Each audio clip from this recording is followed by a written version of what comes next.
अब बात करते हैं 19th न्यूमेरिकल पे। A driver takes 0.2 seconds to apply the brake after he sees a need for it.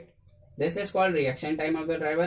If he is driving a car at the speed of 54 km per hour and the brake causes a deceleration 6 meter per second square, find the distance traveled by the car after he sees the need to put the brake on. ठीक, मतलब कोई driver जब car चला रहा है तो इसको 0.20 seconds लगते हैं ब्रेक लगाने में, उसके बाद वो ब्रेक लगाता है, फिर जाके बॉडी रुकती है। ठीक है, चलिए एक्सेलरेशन यहां से क्या हो जाएगा, डी एक्सेलरेशन यानी कि -6 मीटर पर सेकेंड स्क्वायर।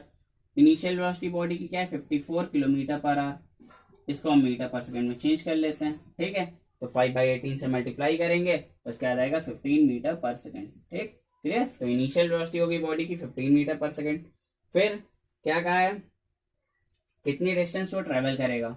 ठीक, ओके, तो पहले ये डिस्टेंस एक S1 ट्रेवल करेगा, फिर ये डिस्टेंस एक S2 ट्रेवल करेगा। यस, यहाँ पे भी इनिशियल वेलोसिटी यू ही रहेगी 15 मीटर पर सेकेंड, और यहाँ पे फाइनल वेलोसिटी हो जाएगी 0। और ये नॉन एक्सेलरेटेड मोशन है, फिर ये एक्सेलरेटेड मोशन है।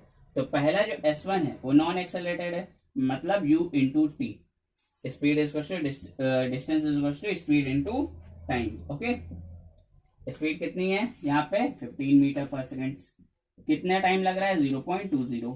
ठीक, तो क्या आएगा 3 मीटर। 3 मीटर बॉडी पहले नॉन एक्सेलरेटेड चलेगी, फिर उसके बाद एक्सेलरेशन शुरू हुआ, तो अब क्या लगेगी इक्वेशन ऑफ मोशन।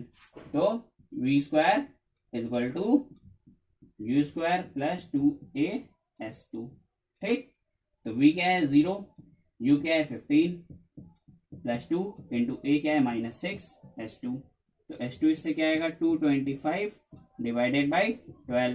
ठीक, इसको सॉल्व करेंगे, 3 से कट करो, 3 4 जा 12, 3 7 जा 21, 3 5 जा 15, यानी कि आ जाएगा 18.75 आ जाएगा सॉल्व करने पे। ठीक है, तो ये कितना हो गया 18.75 मीटर। इसको राउंड ऑफ करके 19 मीटर लिख सकते हैं। तो टोटल डिस्टेंस कितनी हो जाएगी S1 प्लस S2 यानी कि 3 प्लस 18.75 क्या हो जाएगा 21.75। राउंड ऑफ करोगे तो कितना आ जाएगा 22 मीटर। ये हो गया 3, ये हो गया 18.75, इसको राउंड ऑफ करके 19 लिखा है। ठीक है, तो आंसर ये सर की बुक में जो आंसर आ रहा है वो 22 है। क्लियर, चलिए।